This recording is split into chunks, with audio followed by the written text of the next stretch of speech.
여러분 안녕하십니까? 가짜뉴스와 가짜복음이 난무하는 이 험한 세월 속에서 예수님의 말씀을 쫓아가는 성경 속으로 오늘 함께 정리해보고자 하는 본문은 요한복음 6장 22절부터 40절까지입니다. 오병 이어의 기적을 목격한 일부 군중들이 예수님을 찾기 시작합니다. 예수님은 분명히 제자들과 함께 배를 타지 않으셨습니다. 그런데 행방이 묘연했습니다. 마침 디베리아에서 들어온 배가 있었으므로 그들은 무작정 가버나움으로 예수님을 찾아 나섭니다. 비록 제자들과 함께 떠나시지는 않았지만 결국은 제자들과 함께 계실 것이라고 생각했기 때문입니다. 배를 타고 찾아온 사람들에게 예수님께서 일갈하십니다. 너희가 나를 찾은 것은 표적을 본 까닭이 아니요 떡을 먹고 배부른 까닭이다. 즉 너희들이 나를 찾는 목적은 표적이 가리키는 영생을 구하기 위함이 아니라 너희들의 배를 채우기 위함이 아니냐고 지적하신 것입니다. 이어서 말씀하십니다. 너희들은 썩을 양식을 위하여 일하지 말고 영생하도록 있는 양식을 위하여 일하라. 이 양식은 인자가 너희에게 주리니 인자는 아버지 하나님께서 인치신 자니라. 여기서 썩을 양식을 위하여 하는 일이란 단순히 세상의 양식을 구하는 일뿐만이 아니라 세상의 양식을 구하기 위해 배를 타고 주님을 찾아오는 일체의 종교 행위까지 포함하는 말입니다. 그리고 영생하도록 있는 양식을 위해 하는 일은 나의 욕심, 정욕, 즐거움, 비전, 계획 같은 것을 다 내려놓고 오직 하나님의 뜻을 온전히 이루기 위한 일을 말합니다. 그런데 27절 안에 조금 모순된 말이 나옵니다. 예수님께서는 너희들은 영생하도록 있는 양식을 위해 일하라고 하시면서 동시에 이 양식은 하나님의 인치심을 받은 내가 너희에게 그냥 주는 것이라고 말씀하십니다. 이건 무슨 이야기입니까? 영생을 얻으려면 어떤 노력을 해야 한다는 것인가요? 아니면 가만히 있어도 무상으로 주시겠다는 것인가요? 예수님께서 말씀하시고자 하는 바는 이렇습니다. 영생에 이르는 구원은 하나님의 값없이 주시는 선물이다. 그러나 이 선물을 받은 사람은 이 세상에 썩을 양식이 아닌 영생하도록 있는 양식을 위해 일하게 되어 있다. 예수님을 주님이라고 부른다고 해서 다 예수를 믿는 것은 아닙니다. 그 부르는 목적이 자기 만족과 자기 유익이라면 그는 여전히 세상 사람에 불과합니다. 바울은 예수를 주라고 입으로 시인하면 다 구원을 받는다고 말했습니다. 그런데 이어서 조건을 하나 답니다. 하나님께서 죽은 자 가운데서 살리신 것을 마음으로 믿어야 한다는 것입니다. 그런데 이 믿음을 주시는 분은 하나님이십니다. 내가 말로만 믿겠다고 해서 믿음이 생기는 것은 아닙니다.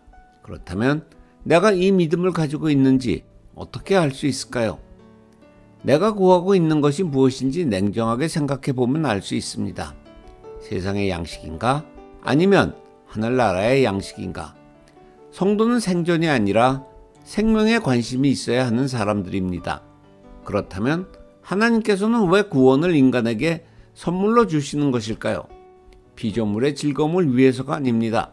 하나님께서 창조주로서 찬양을 받으시기 원하기 때문입니다. 그러나 너희는 택하신 족속이요 왕같은 제사장이요 거룩한 나라요 그의 소유가 된 백성이니 이는 너희를 어두운 데서 불러내어 그의 기이한 빛에 들어가게 하신 이에 아름다운 덕을 선포하게 하려 하심이라. 배를 타고 쫓아온 사람들이 예수님의 말씀을 알아듣지 못하고 묻습니다. 어떻게 하여야 하나님의 일을 하오리까? 다른 말로 하면 내가 내 배를 불리게 하려면 무슨 일을 하면 됩니까? 라고 묻고 있는 것입니다. 오늘날에도 하나님의 일을 한다고 하면서 자신을 위해 기도, 봉사, 선교, 헌금, 구제에 열심인 사람들이 많습니다. 그러나 예수님의 대답은 간단했습니다. 하나님께서 보내신 일을 믿는 것이 하나님의 일을 하는 것이다. 하나님의 일에 대해서 배를 타고 온 사람들은 복수로 물었는데 예수님께서는 단수로 대답하셨습니다. 예수님께서 말씀하시고자 하는 바는 너희들이 진정으로 나를 믿는다면 너희들은 어떤 노력을 하지 않아도 저절로 하나님의 일을 할 수 있게 될 것이라는 것입니다. 어리석은 사람들이 계속해서 예수님께 묻습니다. 당신을 믿을 수 있는 표적을 보여주십시오. 모세는 광야에서 만나를 내려주었는데 당신은 어떤 표적을 보여줄 수 있습니까? 그들은 바로 어제 빈들에서 예수님께서 행하신 오병이어의 표적을 보고 쫓아온 사람들입니다. 그런데도 예수님을 믿지 못하고 더 센 기적을 보여달라고 요구하고 있는 것입니다. 기적으로 믿지 않는 사람들을 설득시킬 방법은 없습니다. 광야 40년의 이스라엘 백성들은 홍해의 기적, 만나의 기적, 메추라기의 기적, 무리바의 기적을 직접 경험하고도 불순종의 삶을 살았습니다. 하늘의 떡을 주러 오신 예수님을 알아보지 못하고 세상의 떡을 달라고 계속해서 조르는 사람들에게 예수님께서 다시 설명해 주십니다.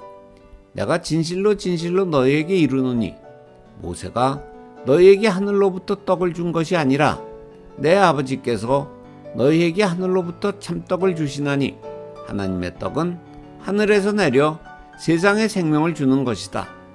다른 말로 하면 너희가 먹었던 만나는 모세가 준 것이 아니라 하나님께서 주신 것으로 장차 보내실 생명의 떡 예수를 미리 보여주신 것이다. 이 말씀을 듣고도 그들은 여전히 깨닫지 못합니다. 주여, 이 떡을 항상 우리에게 주소서. 이들이 원하는 것은 세상의 떡을 끊임없이 공급받는 것이었습니다. 이는 마치 사마리아 여인이 예수님께서 주시는 생수에 대한 설명을 듣고도 주여, 그런 물을 내게 주사 목마르지도 않고 또 여기 물 기르러 오지 않게 하옵소서 라고 했던 대목과 유사합니다. 예수를 영접하지 못한 사람들의 관심은 오로지 예수를 통해서 세상의 떡을 구하는 것입니다. 예수님께서 위대한 선포를 하십니다. 나는 생명의 떡이니 내게 오는 자는 결코 줄이지 아니할 터이요 나를 믿는 자는 영원히 목마르지 아니하리라. 이 비유는 예수님의 자기선언 7개 중에서 첫 번째 것입니다. 예수를 믿으면 정말 줄이고 목마른 상황이 오지 않는 것일까요? 결코 그렇지 않습니다. 현실에서는 이런 일이 얼마든지 발생할 수 있습니다. 예수님의 선포는 세상에 먹고 마시는 일에 대한 것이 아니기 때문입니다. 예수님의 말씀은 생명의 떡인 예수로 꽉 채워진 사람의 영혼은 결코 배고프거나 목마르지 않게 된다는 것입니다. 물론 생명의 떡을 먹은 사람은 육신의 배고픔이나 목마름도 넉넉히 이겨낼 수 있는 힘이 생기게 됩니다. 왜냐하면 그들의 지향점은 이 세상이 아니라 천국이기 때문에 세상에 먹고 마시면은 크게 비중을 두지 않습니다. 물론 생명의 떡을 먹은 사람에게도 이 세상의 떡이 과분하게 주어지는 경우가 있습니다. 이는 나누어주는 청직의 삶을 살라는 하나님의 특별한 명령입니다. 예수님께서 아주 무서운 말씀을 하십니다. 너희는 나를 보고도 믿지 아니하는도다. 바꿔 말하면 너희들은 배를 타고 나를 찾아왔지만 나를 믿는 것은 아니다 라고 경고하시는 것입니다. 예수님께서 자신이 이 땅에 오신 목적을 정리해서 말씀해 주십니다. 예수님께서 하늘에서 내려오신 이유는 하나님의 뜻을 행하기 위함인데 그것은 하나님께서 예수님에게 주시는 자, 즉 창세 전에 택함받은 자 모두가 영생을 얻도록 하는 것입니다. 영생은 영원히 산다는 의미의 시간적 개념이 아닙니다. 영생이란 새하늘과 새 땅에서 하나님의 처소가 되어 하나님의 영광을 담아내는 삶을 말합니다. 그런데 예수님께서 십자가에 달리심으로 장차 올 종말이 먼저 역사 속으로 들어와 버렸습니다. 따라서 천국은 이미 시작되었고 성도들은 영생의 삶을 이 땅에서도 살 수 있게 되었습니다. 즉 인간의 타락 이후 하나님과의 관계가 단절되었던 사람들이 하나님과 화목한 관계를 회복하고 하나님의 성품을 가지게 되어 성령의 열매를 맺고 하나님의 영광을 효과적으로 반사해내는 삶을 살게 되는 것이 영생입니다. 그런데 이 영생은 오직 예수 그리스도가 주시는 생명의 떡을 먹고 그 몸 안에 예수가 가득 찰 때에만 가능한 것입니다.